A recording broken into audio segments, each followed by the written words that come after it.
ప్రేక్షకులకు నమస్కారం. నిన్న వికారాబాద్ జిల్లాలో ఈ ఫార్మా కంపెనీకి భూసేకరణ గురించి కలెక్టర్, జిల్లా కలెక్టర్ గారు, తర్వాత ఇతర రెవెన్యూ అధికారులు వీళ్ళంతా ప్రజా అభిప్రాయ సేకరణ కోసం వెళ్తే అక్కడ రైతులు పెద్ద ఎత్తున ఆందోళన చేసి ఒక రకంగా వైలెంట్ స్థితికి వెళ్ళటం, రాళ్ళు రోవటం, కర్రలు ఇవన్నీ ఈరోజు మీడియాలో మనం వార్తలు చూస్తున్నాం. ఈ సందర్భంగా ఈ వీడియో ద్వారా నేను ప్రభుత్వానికి ఒక విజ్ఞప్తి చేయదలుచుకున్నాను. ఇదివరకు మీరు బోల్డ్ అన్ని కంపెనీలకు, మీరంటే మీరు కాదు, ప్రభుత్వాలు 100 ఎకరాలు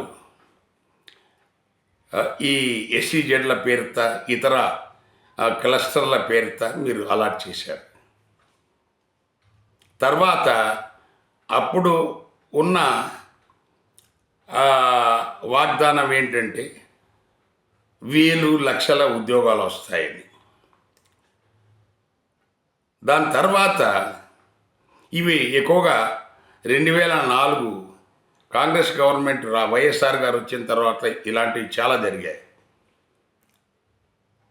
దాని తర్వాత ప్రభుత్వాలు ఎవరు ఆ ఎస్సీజెడ్లు కానీ లేకపోతే క్లస్టర్స్ కానీ అలాట్ చేసిన భూమి ఏ మేరకు ఉపయోగకరమైంది, 5 సంవత్సరాల తర్వాత ఎన్ని ఉద్యోగాలు వచ్చినాయని ఎవడు సర్వే చేసిన వాడు లేడు. 100 ఎకరాలు అలాగున్నాయి. నాకు తెలుసు, మనకు పోచారంలో ఇన్ఫోసిస్కు 440 ఎకరాలు ఇచ్చారు.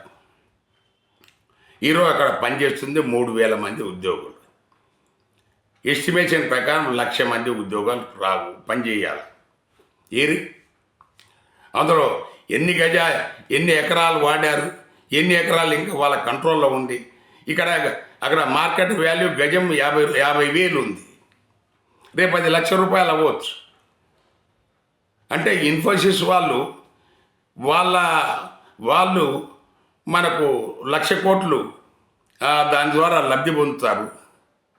ప్రజలు ఎవరైతే పొలాలు ఇచ్చిన వాళ్ళు వీళ్ళంతా మట్టి కొట్టుకుపోతున్నారు.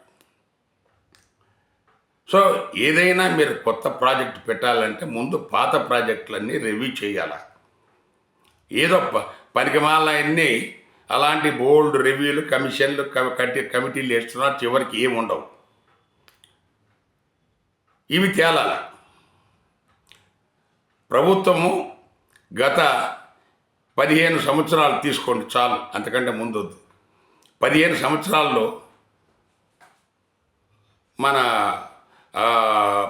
15 సంవత్సరాలు 20 సంవత్సరాలు తీసుకోండి.